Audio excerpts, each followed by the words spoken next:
filed nomination papers on Saturday in East Jaintia Hills district. The only VPP candidate in both East and West Jaintia, Dame Wan Hirambai, was first one to file papers today. NPP nominee Santa Mary Shilla filed her nomination for Sutanga Saipong constituency. The cabinet minister and sitting MLA Kirman Shilla filed his nomination papers for Clariat seat. Later, sitting MLA of the Sutanga Saipong constituency, who quit Congress to join TMC, Shitlang Pale, filed his nomination from UDP. It may be mentioned that Pale earlier had won on Congress ticket in 2003, 2008 and 2018.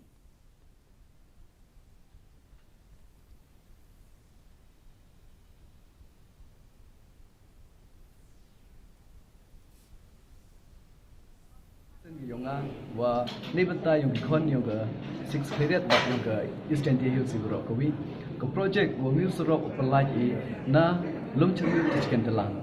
di lang ba tourism sang thu khamtam ki khon yung six period bat yung East Jaintia Hills siguro kawi kiwa kerdan ki wo fer